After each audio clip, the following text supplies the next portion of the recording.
Exercise 3.2 start कर रहे हैं। इस जो प्रश्न दिया हुआ है उसको प्रतिस्थापन विधि से हल करना है। कौन सा विधि से? प्रतिस्थापन विधि से। देखो जरा, x प्लस वाई बराबर जो प्रोटीन दिया हुआ है उसको समीकरण 1 मान लिए। क्या मान लिए? और इसको जो मान लिए इसको 2 मान लिए। ठीक है, प्रतिस्थापन विधि। अब समीकरण 1 से चलेंगे। क्या से चलेंगे? समीकरण 1 से। तो समीकरण 1 से, तो समीकरण 1 जो है तुम्हारे पास x प्लस वाई बराबर 14 है। तो ये बताओ कि x बराबर 14 माइनस वाई हो गया कि नहीं हो गया? Yes sir. अब x का मान निकल गया तो x का मान जो है समीकरण 2 में बैठाएंगे। तो x का मान यहाँ लिखोगे, x का मान समीकरण 2 में, कहते समीकरण 2 में रखने पर, कहते रखने पर। अब ध्यान दो विचार कि 2 आपके पास ये है, x माइनस वाई बराबर कितना छोटो?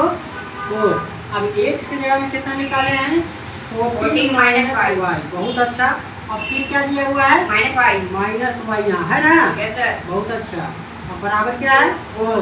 तो बताओ छोटू, 14 के 14 दोनों जुटेगा तो माइनस 2 होगा नहीं होगा?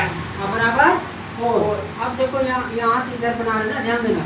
अब ये देखोगे कि देखो माइनस 2y के माइनस 2y लिख दिए, 4 है 4 लिख दिए, इसको उधर ले जाओ बराबर पट्टी, तो माइनस 14 हो गया ना? Yes sir. अब बताओ कि ये बताओ माइनस 2y बराबर माइनस 10, तो माइनस माइनस कट गया, तो y बराबर जो बच गया बाबू, आपको बच गया देख लो 10/2।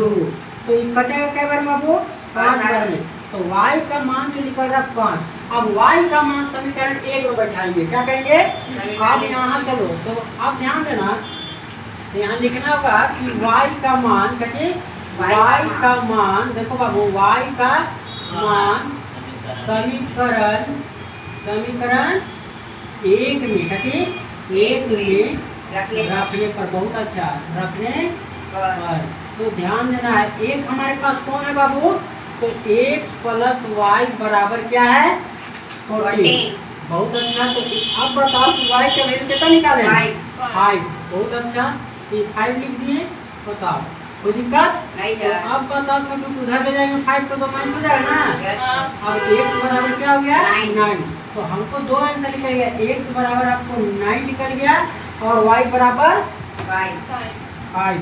कोई दिक्कत किसी को? यही जो तुम्हारा है आंसर हो गया। यही प्रतिस्थापन विधि है। चलिए उतार लीजिए। Thank you sir.